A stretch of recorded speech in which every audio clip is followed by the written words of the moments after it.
یہی سمجھو کہ اللہ نے اس کو دیا اور یہ ہمیں دے گا، بس اتنی سی بات ہے۔ میکینک کو علم دیا ہے، ڈاکٹر کو علم دیا ہے، ایک آدمی کو طاقت دی ہے، اس طرح اس کے پاس جا رہے ہو تو وہاں بھی یہی سمجھو کہ خدا کی طرف سے ہے، اور نہیں سمجھتے تو مت سمجھو، نہیں سمجھتے تو مت سمجھو۔ مطلب کوئی ایسا مسئلہ نہیں ہے کہ جس پر ایمان اور ایقان کی بنیاد ہو۔ ایک آدمی نہیں مانتا نہیں مانے، ایک آدمی مانتا ہے مانے، ختم ہو گئی، بحث مباحثے کی کیا ضرورت ہے؟ ہاں، زندہ آدمی سے مدد کی بات گڑبڑ ہو جائے گی کہ ہمیں کیا ضرورت ہے خالد بابا آئے تو جانے کی، ہمیں کیا ضرورت ہے ظفر بابا آئے تو جانے کی، عطا بابا آئے ہمیں جانے کی کیا ضرورت ہے؟ ارے ہمیں اللہ کافی ہے، بولتا ہے نا آدمی، نہیں پھنس جائے گا۔ اپنے آپ کو دیکھ اور ان کو دیکھ، بس وہ اس کام میں ماہر ہیں جو کام تو صحیح کرانے، وہ دلوں کو ٹھیک کرتے ہیں، ان کا فل ٹائم اللہ اللہ میں گزرتا ہے، وہ قرآن دیکھتے ہیں، حدیث دیکھتے ہیں، وہ بزرگوں کی صحبت اختیار کرتے ہیں، ان سے کچھ لینے جا رہے ہیں، عالم کہ اللہ کا کیا ہے جی، قرآن ہے، حدیث ہے، ہمیں بزرگوں کے پاس جانے کی کیا ضرورت ہے، ہم کیوں جائیں؟ میں نے کہا بالکل ٹھیک، آپ نے صحیح کہا، لیکن صحبت کی بہت اہمیت ہے۔ بولے صحبت سے فائدہ کیا ہے؟ وہ کہتے ہیں قرآن گھر میں رکھا اس کو پڑھ لو، اس کو پڑھ لو۔ میں نے کہا اچھا۔ اتنی دیر میں لائٹ چلی گئی، لائٹ چلی گئی، یو پی ایس سے فین آن کر دیا، اوپر والا نہیں چل رہا تھا، 2 گھنٹے پہلے ہی تھی، آج کل بہت زیادہ ہمارے یہاں لوڈ شیڈنگ ہے نا، ایک وہ پیڈسٹل فین چھوٹا، وہ میرے پاس رکھا ہوا۔ ان صاحب کو ادھر سامنے بیٹھے تھے نا، تھوڑی دیر بعد دیکھا گرمی لگنے لگی، میں نے ادھر بلا لیا، ادھر قریب یہاں بیٹھ، پنکھا چلتا رہا۔ میں نے کہا یہ پنکھا کون لایا تھا؟ ادھر وہ آدمی تھا، تو شبیر لے کے آیا تھا، یہ دبئی سے آپ کے لیے یہ فین۔ یہ کس کے لیے ہے؟ میرے لیے۔ فائدہ کس کو پہنچ رہا ہے؟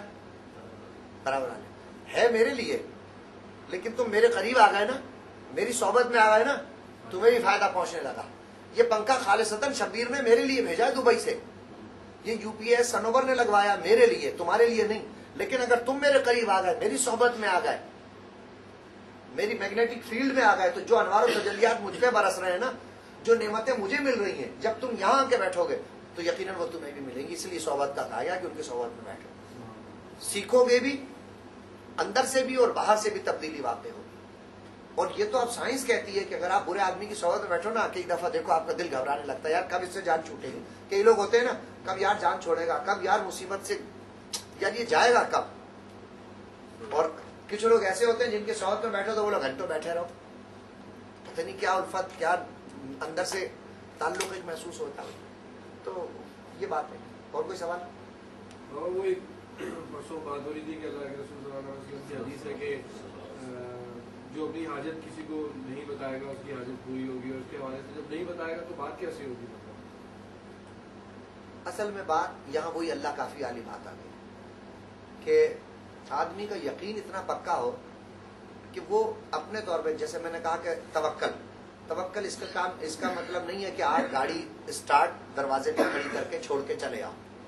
آپ گاڑی کو لاک کرو، بند کرو، ہے نا، اور جو آپ سے ہو سکتا ہے وہ آپ نے کام کیا۔ اونٹ کو اینٹ سے باندھ دو، اتنی بات ہے۔ تو تھوڑا سا یہ، اب جو آدمی واویلا کرے سب کے سامنے کہ یار میں بہت پریشان ہوں، یار پریشانی دی کس نے؟ یہ تم کو کس نے دی؟ خدا نے دی نا۔ تو خدا کی پریشانی دی ہوئی اور دنیا سے اس کا واویلا کرتے ہو تم۔ جو پراپر جگہ ہے نا جہاں سے تمہارا وہ مسئلہ سالو ہو سکتا ہے، وہاں تو تم جا سکتے ہو۔ ایک بیماری کا تم اپنی سب سے تذکرہ کام، بولے پاگل ہو گیا جب وہ کیا یار میرے وہ سر میں درد ہوتا ٹھیک ہی نہیں، اور فدا سے بھائی خیریت ٹھیک ہے بھائی؟ کہاں فدا بھائی وہی سر کا درد، ابے بولے سے تو جب بات ہوتی ہے یہی بات۔ اب بھائی جو پراپر جگہ ہے نا، ڈاکٹر سے علاج کراؤ، جو کچھ کرنے کا کرو۔ یہ کیا کہ ہر وقت شکوے شکایت ہی ہم سے۔ تو اب یہ کہا کہ جو حاجت ہے اپنی وہ خدا سے طلب کرو، اور جو پراپر جگہ ہے نا، مثال کے طور پر پیسے چاہیے، اب پیسے لوگوں کے سامنے ہاتھ پھیلاتے نہیں پھرنا ہے کہ یار پیسے چاہیے، یار پیسے چاہیے۔ آپ ڈھونڈو نا کہ آپ کو پیسے ملیں گے کہاں سے، یا وہ دوست جو آپ کی مدد کر سکتا ہو، یا وہ جگہ سورسز ڈھونڈو، اور پھر خدا سے دعا کرو۔ یہ بات ہے۔ اصل میں واویلا کرنے کو منع کیا۔ ایک حدیث ہے بہت لمبی سی کہ جو خدا کی دی ہوئی تکلیفوں پر خاموش نہیں رہتا، اسے چاہیے کہ کوئی اور خدا ڈھونڈ لے۔ جو خدا کی طرف سے دی ہوئی پریشانیوں پر اکتفا نہیں کرتا، وہ کوئی اور بادشاہ ڈھونڈ لے۔ اس طرح ایک لمبی حدیث پاک ہے۔ تو یہاں یوں منع کیا گیا کہ اپنی حاجت کا تذکرہ لوگوں سے نہ کرو۔ جو پراپر لوگ ہیں نا، اب اپنی بیماری کا تم میکینک سے جا کے بتاؤ گے کہ یار میرے سر میں درد ہوتا ہے، جوڑوں میں درد ہوتا ہے، تو اس کے پاس تو پانے رکھے ہوئے، اس کے بعد تو پیچکش رکھے ہیں, بولتا ہے میں اس سے تیرے جوڑوں کا درد صحیح کروں گا کیا. مطلب ہے پراپر جگہ پر جاؤ, جو ڈاکٹر ہے اس ڈاکٹر سے کہو, تمہاری جو حاجت ہے وہ خدا سے کہو, تمہاری جو حاجت پوری کرنے والا آدمی جو دنیاوی حوالوں سے بنایا ہے اس سے کہو بس. اور یہ جو لوگ درباروں میں جا کے دعائیں مانگتے ہیں صحیح ہوتا ہے؟ دیکھو اصل میں نے ابھی کہا کہ یہ ایمان ایقان کی بنیاد نہیں ہے, اس کے اوپر کوئی وہ نہیں ہے کہ مانگا تو شرک ہو گیا جو کہتے ہیں, اور نہیں مانگا تو وہ کافر ہو گیا. دیکھو سیدھی سی بات ہے, قرآن مجید فرقان حمید میں ایک جگہ اصل سارا مسئلہ ہے کانسیپٹ کا, تصور کا. ایک آدمی یہاں آیا ہوگا کھانا کھانے کے لیے, ایک آدمی یہاں آیا ہوگا کہ گیٹ ٹوگیدر ہوگی, ایک آدمی نے سوچا نہیں یار کچھ باتیں کام کی مل جائیں گی. تینوں کا الگ ہے نا معاملہ, تینوں کا الگ معاملہ ہے ظاہری طور پہ. اسی طرح سے بندے کے پاس مزار پہ جانے کا مسئلہ ہے کہ آپ کا تصور کیا ہے. مثال کے طور میں بھی جاتا ہوں مزار پہ, دربار پہ جاتا ہوں, لیکن میرا تصور کیا ہوتا ہے, میرا ذہن کیا ہوتا ہے, میں جا رہا ہوں اللہ کے ایک نیک بندے کے پاس جس کا انتقال ہو گیا. زندہ ہوتا تو میں جاتا اس کے پاس, اب وہ مر گیا, میں نے اس کی حکایتیں سنی, اس کی باتیں سنی, مجھے بڑا نیک بندہ تھا, اللہ والا تھا, اور یوں تھا یوں تھا یوں تھا. اب جو نیک بندہ ہے نا یقیناً اس پر اللہ کی رحمتیں برسیں گی, ایسا ہو نہیں سکتا, ایسا ہو نہیں سکتا. مطلب کئی جگہ ہیں قرآن مجید کے اندر, کئی جگہ کئی باتیں ہیں اس طرح سے کہ مرنے کے بعد بھی اللہ تعالیٰ رحمتیں اور برکتیں بندوں پر نازل کرتا ہے. اب میرا تصور یہ ہوتا ہے کہ وہی یہاں جو رحمتیں اور برکتیں برس رہی ہیں میں ان میں سے اپنا حصہ لینے آیا. قرآن مجید میں ابھی میرے ذہن میں پارا ہے, حضرت مریم علیہ الصلوۃ والسلام کا سورہ مریم میں یا سورہ کہف میں کئی تذکرہ ہے اس حوالے سے کہ جب حضرت یحییٰ علیہ السلام وہاں پہنچے ان کے پاس تو دیکھا کہ بے موسم کے پھل رکھے ہوئے, کھجوریں رکھی ہوئی ہیں, انگور رکھے ہوئے. انہوں نے کہا اور پانی ہے, یہ کون دے گیا, دروازہ تو بند ہے, میں نے باہر سے لاک کیا. انہوں نے کہا یہ میرے رب کا کرم اور میرے رب کی رحمت ہے جو یہاں برستی ہے کہ میں یہاں اللہ میں مصروف ہوں اور میرا رب مجھے یہ کھانا پہنچاتا ہے. اب قرآن مجید میں ہے کہ اس ہی جگہ, جملہ یہی ہے, اس ہی جگہ جہاں انہوں نے کہا نا یا میرے رب کی رحمت برستی, انہوں نے اس ہی جگہ, نبی نے اس ہی جگہ دعا کی کہ اللہ مجھے ایک ستھرا بیٹا عطا فرما دے, مجھے ایک اولاد عطا فرما. پھر خیال آیا کہ میری عمر تو ایسی ہو گئی, عمر زیادہ ہو گئی, مجھے کیسے. پھر اللہ نے الہام وہی نازل فرمائی کہ یہ بھی تو نہ ہونے والی جگہ ہے نا, یہاں رحمتیں اور برکتیں آ رہی, تو تیری جھولی میں کیوں نہیں آ سکتی. ہم تجھے ایسا بیٹا عطا فرمائیں کہ دنیا دیکھے گی. اور زکریا علیہ السلام ہے نا, اس میں تھوڑا سا مجھے وہ ہو جاتا ہے یحییٰ زکریا زکریا یحییٰ. تو انہوں نے وہاں دعا کر کے بتا دیا کہ جہاں اللہ کی رحمتیں برس رہی ہوں, چاہے کسی زندہ آدمی کے پاس چاہے کسی مردہ آدمی کے پاس, اگر تم وہاں جا کے اللہ کی رحمتوں سے اپنا حصہ طلب کرتے ہو ٹھیک. ویسے ایک بات یہ بھی ہے کہ تم اس سے بھی مانگ سکتے ہو, لیکن نہیں مانگے آدمی احتیاط کرے. میں جو جاتا ہوں دعا کرتا ہوں, کس طرح کرتا ہوں کہ اللہ یا تیرا ایک نیک بندہ موجود ہے, ہم نے سنا کہ یہ بابا فرید ہے, داتا صاحب ہے, ہمیں نہیں معلوم یہ کون ہے, سب نے کہا کہ یہاں ایک نیک بندہ ہے. ہم یہاں آئے دربار میں, اے اللہ تجھ سے دعا مانگتے ہیں, ہم جو اتنا لمبا فاصلہ طے کر کے آئے ہیں, ہم کعبے بھی جاتے ہیں, مدینے بھی جاتے ہیں, مکے بھی جاتے ہیں, ہم یہاں آئے. اے اللہ جو تیری رحمتیں یہاں برس رہی ہیں, اس آدمی نے جو تیری عبادت کی ہے, جو تیری فرما برداری کی ہے, اس کا صدقہ مولا ہمیں بھی ایسا ہی کر دے. ہم اپنی حاجتیں لے کے تیری بارگاہ میں, لیکن ہم اس چوکھٹ پہ اس لیے آئے کہ تیرا نیک اور پسندیدہ بندہ تھا, اس کے وسیلے سے, اس کے توسط سے ہم تیری بارگاہ میں دعا کرتے ہیں کہ تو ہمارے معاملات اچھے فرما دے, اس کے صدقے سے ہماری دعا قبول فرما لے, میرا بچہ بیمار ہے اسے صحت دے دے. اللہ سے کہہ رہا کہ یہاں جو آیا ہوں محنت کر کے آیا ہوں, کوشش کر کے آیا ہوں, جیسے ہم کعبے میں جا کے نہ مانگتے دعا. جیسے ایک صاحب نے کہا کہ خدا تو ہر جگہ سننے والا ہے نا, ضروری تھوڑی کہ آپ کعبے پہ جاؤ یا دربار پہ جاؤ, اپنے گھر پہ مانگو وہاں بھی سنے گا نا. وہاں جانے کی کیا ضرورت ہے, غلط کام کرنے کی, یا کسی کے کوئی آدمی تھا وہ مر گیا اور اس کے پاس جا کے تم دعا کر رہے. تو وہ ایک صاحب نے کہا کہ ایک شعر کہا کہ خدا ہر جگہ ہے یا نہیں ہے, خدا ہر جگہ ہے یا نہیں ہے. تو اس نے کہا کہ زاہد شراب پینے دے مسجد میں بیٹھ کر, زاہد بیئر پینے دے مسجد میں بیٹھ کر, یا وہ جگہ بتا دے جہاں پر خدا نہ ہو. کوئی جگہ ایسی ہے جہاں خدا نہیں ہے, سبھی جگہ ہے نا خدا.